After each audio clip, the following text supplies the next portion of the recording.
Your Royal Highness, Excellencies, distinguished ladies and gentlemen, my friends, the future leaders of our planet, and the leaders of our planet today. It is an incredible honor for me to stand here on this auspicious occasion of yours as your keynote speaker. Let me start by expressing my very deep appreciation to the organizers of this conference for this kind honor. And let me also congratulate the student leaders who put together such an impressive occasion. I should start as well by pointing out that in my job and in my life, I have had a number of privileges, and I have had the opportunity to travel and meet many people and interact with many young people and old people and presidents and ministers and royalties. But the warmth, the kindness, and the splendor of the people of this country, the intelligence and the brightness of the students that we have interacted with over the past few days has actually blown me away. And I want to particularly also applaud you all and thank you for your gracious and your hospitality.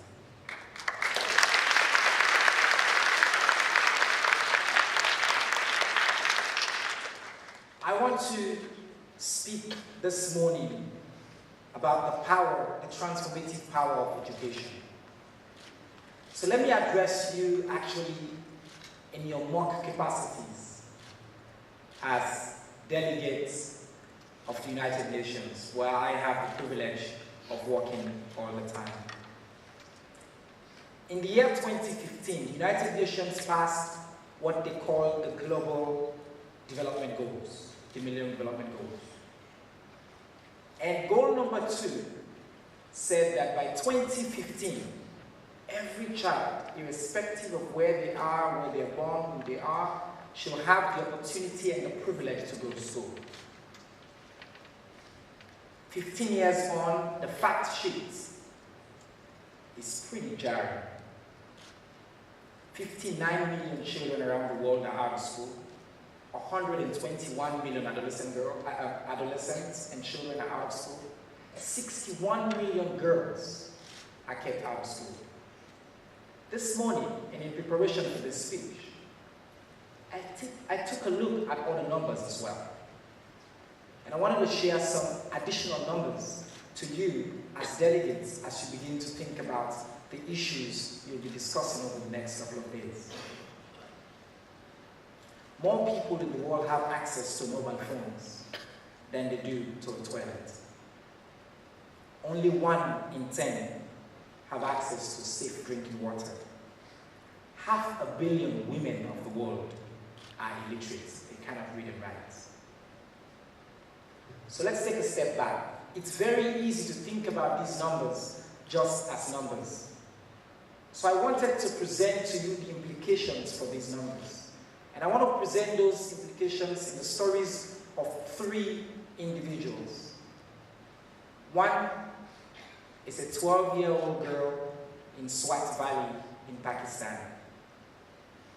Like many girls, like most of you sitting in this room, she had a simple dream. She just wanted to go to school. She wanted to be in school. She had that desire. And she dared to speak up about that desire. She was threatened. She was attacked. And one day, on her way to school, even though they had threatened her, she still decided that, I just want to go to school. It's a basic, fundamental right that I believe, even if I'm a girl, I should have access to as well. And that young girl, on a fateful day in our country, was attacked and shot in the head. That's one story I want you to think about. I also want to introduce you to a friend of mine, Yasin Ido. Yasin was born paralyzed. He sits in a wheelchair. And one day, Yasin wanted to go to school. All the kids were running and playing around and he wanted to go to school. Yasin too said, I want to go to school too. His parents took him to the school and the teacher said, you're not welcome in this school. You cannot go to school because of your disability. I also want to introduce you to my own personal story. I was born in the slums of one of the poorest countries in the world, Sierra Leone. At the age of 6, war broke out, and I had to run for my life. My family and I were displaced, my school was burnt down, and I lived in temporary shelter, and we traveled from one country to another, from one state to another. And in all of this time, I had a wonderful mom. After the gunshots would be silent, my mom would turn to me and say, "Take your book and study." I always thought, what kind of woman is this?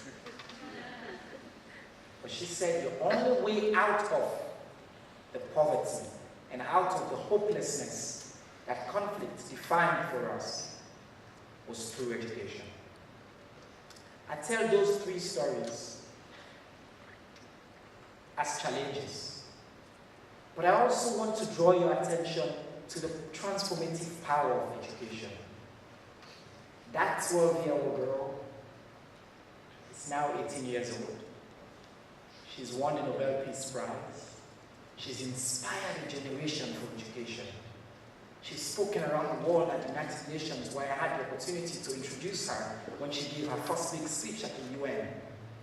And she stood there and said, "One child, one book, one pen can save the world."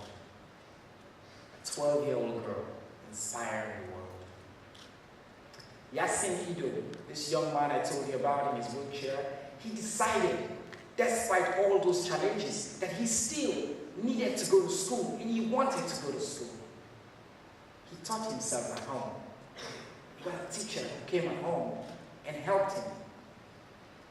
He took the public exams, and he was first in his country. He beat all the students who were going to the normal school. And today, Yasin travels around the world, inspiring all the young people with disabilities to say disability is not an inability. You should stand up and speak up for education. In my own story, as a young man from those slums, from those refugee camps, I had the privilege, because of the perseverance of my parents, to be the first person in my family to graduate with a university education and then go on to get a master's education.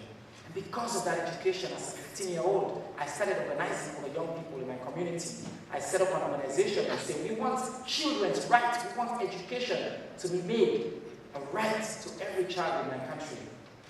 And because of that education, I have traveled around the world. I have spoken at the United Nations. I have the privilege of standing here today to you to talk about the transformative power of education. It's 3 young people affected by the challenges that we face in the world today. Like Malala, 31 million girls are denied education just because they are girls. Like Yasin, 9 in 10 young people with disabilities in Africa alone do not have the opportunity to go to school.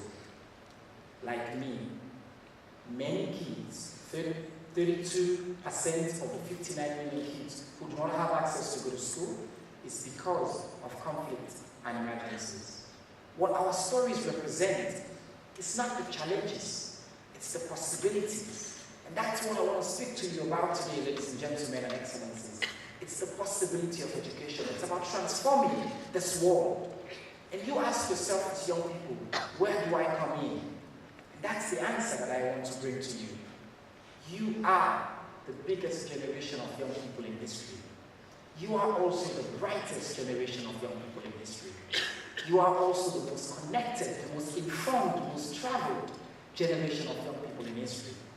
I always say to adult audiences that young people of today don't buy newspapers or watch television, but we follow the news. That's why there's Twitter and Facebook and social media. We know what's trending.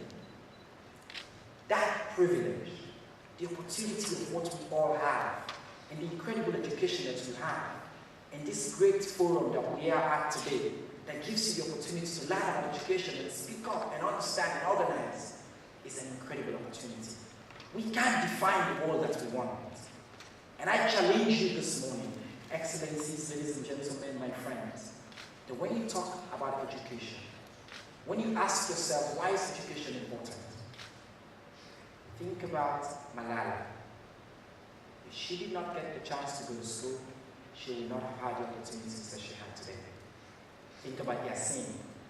And the 9 in 10 kids, 90% like him, who were denied an education because of who they are. And think about me.